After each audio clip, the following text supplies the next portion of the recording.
as what? As D. But if it is left hand side, it is referred to as what? As L. It is referred to as what? As L. But now in this case, since I said this one is called what? It's referred to as anomeric carbon. That's that they can be changed in what? In the position, or let me simply say orientation of hydrogen here, and also what? That of what? Of the hydroxy group here. So if there is change in what? In their orientation, that is whenever I have the hydroxy group positioned on what? On this one, on this side, and I'm having the hydroxy group here. Let me actually draw a similar structure out so that you get it very well. Now let's say we have another structure here. This is another structure here, right? But in this case, I'm not going to fill up all the hydrogen. I'll simply fill this one. I'll interchange. I'm having OH here and I'm having what? H here. Now, if you look at this now, the OH here is actually what? Is found at the bottom. While that of this one is what? Is found at what? At the top. So, whenever the OH is at the top, we call this what? Beta. And whenever the OH is at the downside, you call this what? Alpha. So, in that case, I can simply say this is what? Alpha D glucose. And this one is what? Alpha beta D glucose. So that's just it. That's just it. So one thing is that the Haworth projection formula will actually helps to determine the bonds, the carbon to which a bond is attached to. You are going to determine the carbon. Apart from that, you are going to know the position of of the glycosidic bond. Now that's just it as far as Haworth. Then as far as Fisher is concerned, now look at everything that you are seeing here. You can easily check the orientation of hydrogen, the position of hydroxy group, and also orientation of hydrogen. That shows that you are actually going to understand the stereochemistry of each monosaccharide if you actually draw the Fisher formula. So that's just about aldose sugar. Now let's move towards the ketose sugar, and I'm going to just use one as an example, right? So I'm going to use one as an example, and the one I'm going to be taking is actually that of the fructose.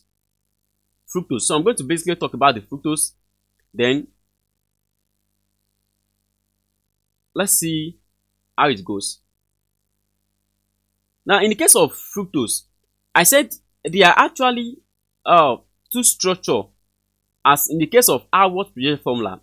The first one is the furan, and the second one is actually the pyranose, right? I said furan is is the one that actually has to do with the 5 carbon atom, and also the pyran is one that has to do with the 6 carbon atom of fructose. Now let's check it out. Let's check it out. Now let's say we have group of fructose. We have fructose, and fructose is a ketose sugar. Ketose sugar, or it's ketose sugar, right? And it's also a 6 carbon atom. It's a 6 carbon atom monosaccharide that belongs to a ketose sugar. Now I'm going to draw the structure, the pyranose form of fructose, the Fisher projection form of fructose, and also the Haworth projection form. Now here we are going to have 6 carbon atoms. This is 1, 2, 3, 4, 5, and 6. Right? So this is actually 6 carbon atom. So now in this case, I'm going to put the functional group at position 2. And the reason why is that fructose is a ketose sugar, right? So whenever I'm placing the bond on this carbon number 1, it is an aldose sugar. So here I'm going to have double bond here, right? So if I have double bond here, then I'm going to have OH here, I'm going to have hydrogen here, right? And I'm going to have hydrogen here. So now, as far as this is concerned, this is 1, 2, 3, 4. The bond is complete. Then here on carbon number 3, I'm going to have the OH to be on this side. Don't forget, carbon number 3, the OH is on this side. Then the hydrogen is here. Then here I'm going to have the hydroxy group is here. Then the hydrogen here is here. Here I'm going to have the hydroxy group here, and also hydrogen group here. I'm going to have another hydroxy group here, which is OH, and also H, and also I'm going to have H here. So now look at this. As far as this Fisher, you've actually, as far as its structure is concerned, you've actually see and identify the stereochemistry of this fructose. Now, the main carbon here is going to be the one at this carbon position 2. While the terminal carbon here is going to be the one at this position 5. Can you see it now? Now that means I'm going to be excluding carbon number 1 and carbon number 6 from Haworth's formula now. I'm going to be excluding them. They are not going to participate in the bond. That is in the hemi-ketal front bond. Now look at this. Here I'm going to have the structure like this. I'm going to have it like this because the furan is the stable form of fructose. While the pyran is stable structure of what? Of glucose, right? So this is furan form. I'm going to have something like this, right? I'm going to have something like this.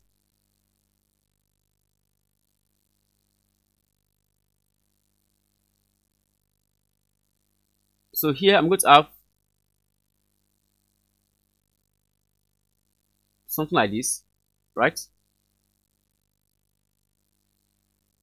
So here I'm going to have, this is carbon number 1 here, right? Then this is carbon number 6 here. Carbon number 6 here. This is carbon number 1 here, and this is carbon number 6 here. Can you see it now? Now this is 1, 2.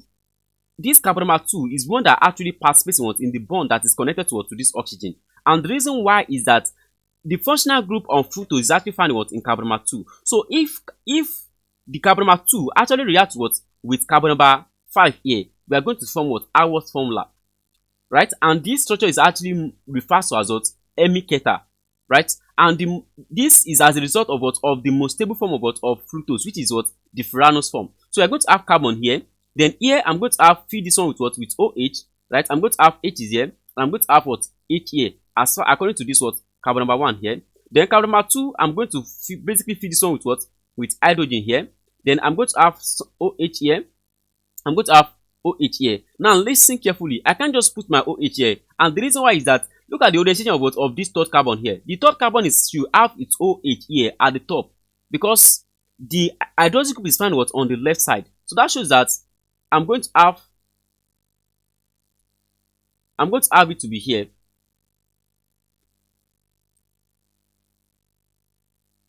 I'm going to have my hydrogen here, right? And I'm going to have OH here. So here I'm going to have OH here. I'm going to have hydrogen here. Actually, the OH should be here. The OH should be here. The OH should be here. And the hydrogen should be here, because this is the third carbon. 1, 2, and 3. This is third carbon. Then from here, this is carbon number 4. I'm going to have it like this. And this is carbon number 6 here. I'm going to have OH here. I'm going to have H is here. I'm going to have H to be here. Then here, I'm going to have hydrogen to be here. So this is carbon number 1, carbon number 2, carbon number 3, carbon number 4, carbon number 5. This is actually starts from here. 1, 2, 3, 4, 5, and 6. So that's just it. So this is the most stable form of fructose, and it is in furanose form. That is furanose form. Furanose. That is, everything that is found in between here is actually is 5. This is 1, 2, 3, 4, 5. We start counting from oxygen side. This is basically the structure of furan. Something like this. You have something like this. That's furan. And for pyran, you are going to have something like this. This is for pyran, right?